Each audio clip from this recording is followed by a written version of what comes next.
Hello everyone, आप लोगों का स्वागत है। मेरा नाम है हर्षवर्धन।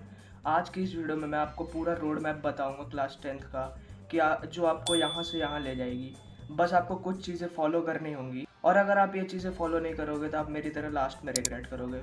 सो मेक श्योर कि आप ये वीडियो एंड तक देखें। Let's begin. सो अगर आप भी 10th में अच्छे मार्क्स लाना चाहते हो तो ये 5 चीज़ें ज़रूर से फॉलो कर लेना। सो सबसे पहले बात करते हैं बुक्स की। साल के शुरू से ही आपको सबसे फर्स्ट प्रायोरिटी अपनी एनसीईआरटी को देनी है। ये नहीं कि आप साल के शुरू में ही 2-3 रेफरेंस बुक खरीद लो और सॉल्व भी ना करो। इससे आपका टाइम भी वेस्ट होगा और आपका पैसा भी बर्बाद होगा। सबसे पहले आप अपनी एनसीईआरटी को पूरा सॉल्व करो, उसके बाद आप किसी रेफरेंस बुक की तरफ जाओ, जैसे R D Sharma, R S Agarwal. फिर क्वेश्चन प्रैक्टिस करो।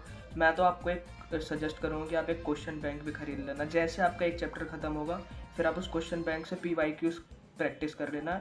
ये आपको बहुत बेनिफिट देगा आगे जाके। लास्ट बार कह रहा हूँ कि साल के शुरू से ही रेफरेंस बुक बार बार मत खरीदना, क्योंकि खरीदने से काम नहीं होगा, आपको उसको सॉल्व भी करना होगा। इसलिए पहले एनसीईआरटी करो फिर रेफरेंस बुक। सेकंड चीज़ जो आपको 10th में आती ही करनी है, चेंज योर माइंडसेट। मैं आपको बताता हूँ कि जो 10th क्लास है वो 9th से बहुत ज़्यादा ईजी है। आप 10th में आओगे तो आपकी फ़िज़िक्स बहुत ज़्यादा आसान हो जाएगी 9th के कंपैरिजन में।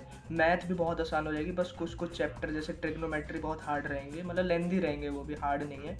तो आप ये मत सोचना कि 9th इतनी हार्ड थी तो 10th भी बहुत हार्ड होगी। 9th वे बेटर है। 10th जो है वो 9th के कंपैरिजन में बहुत आसान है। अगर आप शुरू से ही कंसिस्टेंट रहोगे तो 90% अब तो कहीं नहीं है। थर्ड चीज़, स्मार्ट स्टडी करो। आप दिन में 2 से 3 घंटे ही पढ़ो, बट कंसिस्टेंटली पढ़ो, पूरे साल पढ़ो। आप एक टू डू लिस्ट बना लो। आप अपने एक दिन में जो आपने गोल्स लिखे हैं उसी दिन उसको कंप्लीट करो। इससे आपका कंसेप्ट भी जल्दी क्लियर होगा, आपका सिलेबस भी जल्दी क्लियर होगा, ताकि आप बाद में उस चीज़ को जल्दी से रिवाइज भी कर सको। सब्जेक्ट वाइज स्ट्रेटेजी बनाओ। जिन सब्जेक्ट्स में वीक हो पहले उनको ही कंप्लीट कर दो। जैसे मैथ्स में वीक हो, मैथ्स को कंप्लीट कर दो। जो आसान सब्जेक्ट है उनको लास्ट में कंप्लीट करने के लिए रख दो, ठीक है। ये आपको मतलब फिर लास्ट में आपको बहुत आसानी होगी इससे। हमेशा हर कंसेप्ट को शुरू से अच्छे से पढ़ने की कोशिश करो, डीप में पढ़ो, ताकि मतलब आपको लास्ट में उसको रटने की ज़रूरत ना पड़े। आपको बस कंसेप्ट याद रहेगा तो आप अपने आप सब चीज़ कर लोगे। चौथी चीज़, आप शुरू से ही एक टीचर को फॉलो करो। ये नहीं कि कभी इस टीचर से मैथ पढ़ रहे हैं कभी उससे। आप एक टीचर पकड़ो, कोई भी, ठीक है, जो आपको अच्छा लगे। पूरा साल उससे पढ़ो, जैसे वो पढ़ा रहा है उसी से पढ़ो, ठीक है। और फिर भी आपको अगर समझ नहीं आ रहा है शुरू में, पर जल्द से जल्द चेंज करने की कोशिश कर रहे हैं, नहीं कि आधा साल उससे पढ़ लिया फिर चेंज कर रहे हैं। एक टीचर को फॉलो करो, जो कह रहा है वही करो। इसके वजह से आपका टाइम भी वेस्ट होगा।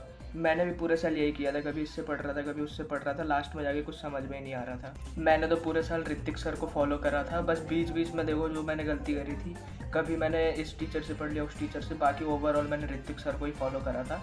तो आप भी किसी एक टीचर को ही फॉलो करना है, मैंने रिकमेंड करा है, आप इनसे पढ़ सकते हो। फिफ्थ चीज़, मेंटेन कंसिस्टेंसी।